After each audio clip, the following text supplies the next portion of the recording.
parque central da cidade, Helena empurrava o carrinho do pequeno Luiz, agora com 11 meses, enquanto Daniel caminhava ao lado, mancando levemente da perna esquerda. As cicatrizes do corpo ainda existiam, mas as do coração estavam supostamente cicatrizando. Ele está crescendo rápido, né? Disse Daniel, sorrindo enquanto Luiz gaguejava e chutava as pernas animado. Parece que foi ontem que tudo aconteceu, pensou Helena, o olhar perdido por um instante. Daniel segurou a mão dela. O toque dele ainda era caloroso, mas os dois sabiam que o passado não havia sumido. Apenas tinha adormecido.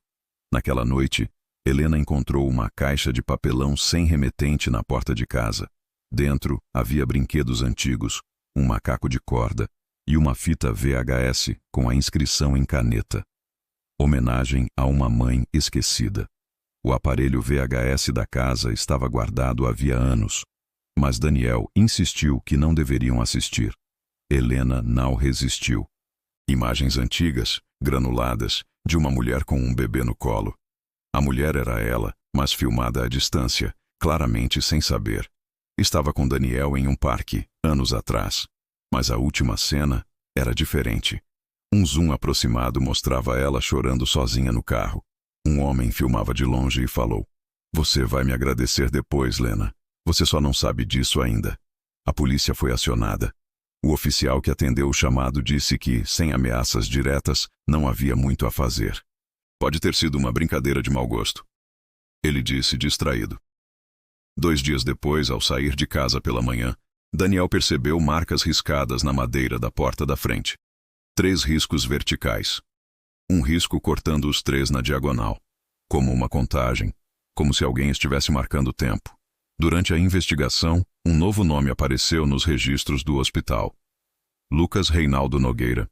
Um bebê registrado como filho de Helena, na mesma data do parto, mas cujo prontuário desapareceu misteriosamente do sistema 2 dias depois. O número do leito da UTI também estava duplicado. Helena ficou em choque. Ela havia perdido um dos filhos, mas o que aquilo significava? Seria uma tentativa de fraude médica? Um erro? Ou algo pior? Ela confrontou o diretor do hospital, que pediu tempo para verificar os arquivos. No dia seguinte, ele sofreu um AVC súbito em seu escritório. Estava vivo, mas incapaz de falar. Numa noite, Helena ouviu Luiz chorando. Ao entrar no quarto, sentiu um frio incomum, como se uma janela estivesse aberta. O bebê estava em pé no berço, olhando para o canto do quarto. Apontava com o dedo e gaguejava uma palavra que ainda não sabia falar. Nan? Helena caiu sentada no chão. O medo voltou como um soco no estômago. Daniel verificou todas as janelas e portas. Nenhum sinal de invasão. Mas no espelho do banheiro, embaçado pela chuva e umidade, havia uma frase escrita com o dedo. "Você sabe que ele não morreu." Na noite seguinte, Daniel não voltou para casa. Helena tentou ligar sem sucesso. Mandou mensagens. Nenhuma resposta. Às 3 da manhã, uma ligação anônima. "Você realmente acha que conhece o pai do seu filho?" Era uma voz distorcida. Pela manhã, Daniel apareceu. Disse que o celular havia descarregado, que ficou preso em uma reunião. Mas o cheiro de cigarro na roupa dele denunciava algo. Daniel não fumava. E havia cinzas no bolso da calça. Cinzas de um tipo de cigarro que Renan costumava fumar. Helena começou a se perguntar: e se Daniel estivesse escondendo algo? Uma carta chegou pelos correios, escrita à mão, endereçada apenas com o nome de Helena. Dentro, um recado simples, mas macabro. "O que você faria se descobrisse que o filho que está com você não é o seu?" No envelope, uma mecha de cabelo infantil. Loiro. O cabelo de Luiz era castanho escuro. Helena, desesperada, pediu um exame de DNA. Enquanto esperava o resultado, ela começou a ter flashbacks distorcidos do parto, da anestesia, da confusão, da dor, e uma memória enterrada. Uma enfermeira ruiva que ela não lembrava ter visto antes. Sorrindo estranhamente, segurando os 2 bebês em braços separados. O envelope chegou 5 dias depois. Mãos trêmulas, respiração acelerada.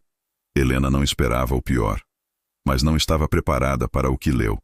Compatibilidade genética entre Helena e a criança. 0%. O mundo se apagou por alguns segundos. O bebê que ela cuidava, alimentava, ninava, não era seu filho biológico. Luiz. Não era Luiz? Desesperada, Helena voltou ao hospital, agora com uma exigência legal. Um ex-funcionário da ala de neonatologia, demitido meses antes, aceitou encontrá-la às escondidas.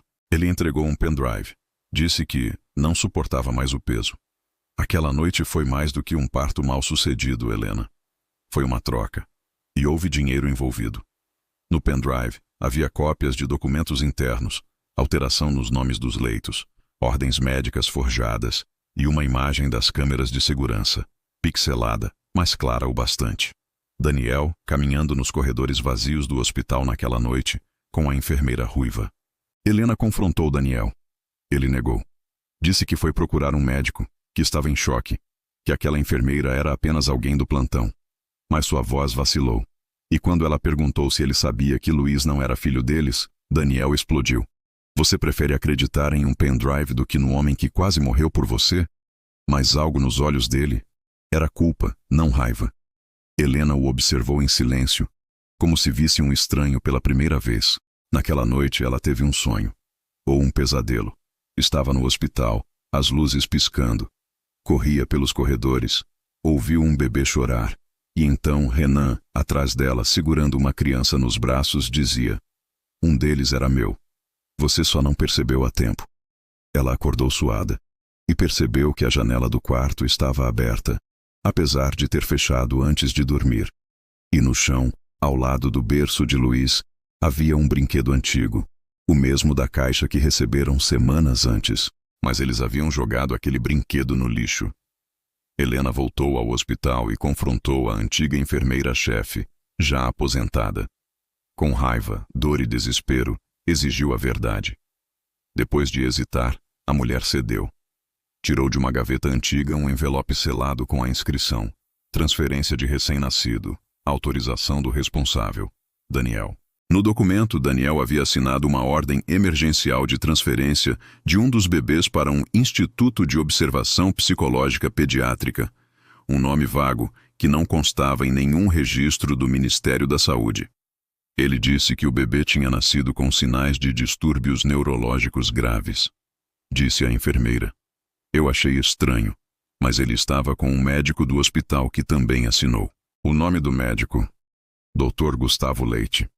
Mas esse médico morreu num incêndio misterioso meses depois, em uma clínica particular. Helena procurou tudo sobre o tal instituto.